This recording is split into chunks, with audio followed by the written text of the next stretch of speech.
What's up, comic book fans? So yesterday I saw Joker 2 opening night, and I'm going to give you my quick thoughts of the film, of what I thought of the good stuff and all the negative. Now I will say I have seen all the mixed reviews about how it's god awful and apparently Todd Phillips ruined the sequel and we didn't even need it. And now seeing it, I do get what people mean now because I think of me, I'm a huge Joker fan. I love anything Joker, and I loved the first one. So when the second one came out, and then when they announced that we were getting Harley Quinn in this with Lady Gaga, I was just like, did we need a sequel? And now it's finally here, and now let me just go through this weird film. Now, there will be spoilers in this video at the halfway through, so I'll go through the non-spoiler stuff first. So, this film takes place right after Joker 2. We find out that Arthur Fleck, aka Joker, has become a big celebrity. Like, everyone is chanting for him, everyone wants to be him, and he's like blown up everywhere now.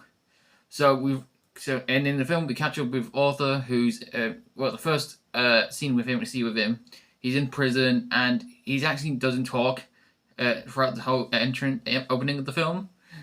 I don't know what was up with that. We meet some of his inmates, which I'll talk one of them at the end, and basically we just see what happens to him. He's like going through prison lives and stuff. But then halfway through the film, he gets halfway when he's walking through the prison, we meet Lady Gaga's character, which is Harley Quinn, Dr. Quinzel. Well, actually, she's not. Well, actually, she is a doctor, but we don't find out until the halfway through the film. And the way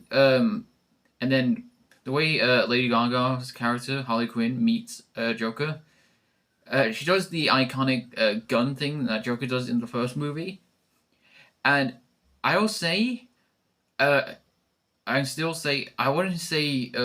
I mean, she is a good cast. She is really good in this role, but I just think she's not my favorite Harley Quinn. I still think Margot Robbie's my favorite, but she is giving it all. She's giving all of her role of Harley Quinn. And speaking of Joaquin Phoenix, he's also really good as Joker. I would say he's my second favorite Joker. He's one of my favorite Jokers. Well, him and Joaquin Phoenix and Jack Nicholson.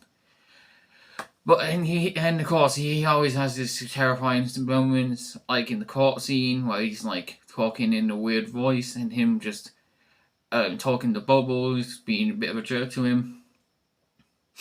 Now for the bit I kind of was mixed about is this. If you didn't know, this is actually a musical, because in the trailer it doesn't really show that, but there is musical stuff throughout this whole film, and we found out that the musical bits is actually in Arthur's head. He's not actually singing them; they're just in his head. Like all the musical bits are in his head. So just wanted to clarify how is the musical. And to be honest, the music's not that good. The only good song is in the courtroom scene. That song I really do like, and I just I don't know why it was a musical. The first one wasn't a musical. Yeah, there was musical stuff in it, but it wasn't a full-on musical. Like, I agree, this second movie should have been action, like fantasy, because that's what they're supposed to do with a comic book film. But no, they take it very seriously, which, for a Joker comic book movie, that is kind of what the first one did, but this one's a bit goofy. And the reason I was so confused coming out is because there's so many stuff that wasn't answered. Like, the one question I still have is, was Harley Quinn real? Because throughout the film, my friend next to me kept saying, we never see her on the cameras, we never see her with anyone else, even though she talks to Arthur Fleck's lawyer. What? That made no sense. I'm still confused about that. But the shocking thing is, they don't explain a lot of stuff. And they give the reason Harley Quinn meets Joker is apparently she paid to go into the mental asylum to meet him because she's a huge fan of him, which that is kind of a dumb thing to do because in the comics, Harley Quinn is a doctor who meets Joker by checking on him and stuff. But I don't know. There's some weird stuff in this film. I wouldn't say this is the worst movie. Oh no, I wouldn't say that's the worst. I've seen a lot of worse movies, but it just makes no sense sometimes. And there's a lot of questions unanswered.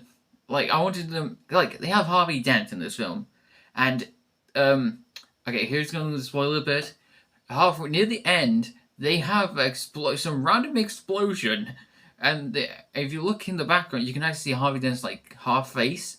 That's how apparently he gets it. That's a bit stupid, but the shocking ending I hated was now here's going to the actual spoilers. Joker dies.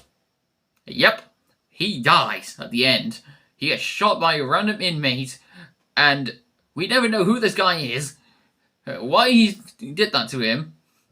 So, but if in the background, he like carves his mouth like Heath Ledger, and apparently the rumor is that he's going to be the next Joker.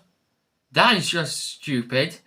Like, you have Joaquin Phoenix, our Joker. Why would we need another one? Joaquin Phoenix is supposed to be our Joker. I have heard that there's a Harley Quinn film confirmed.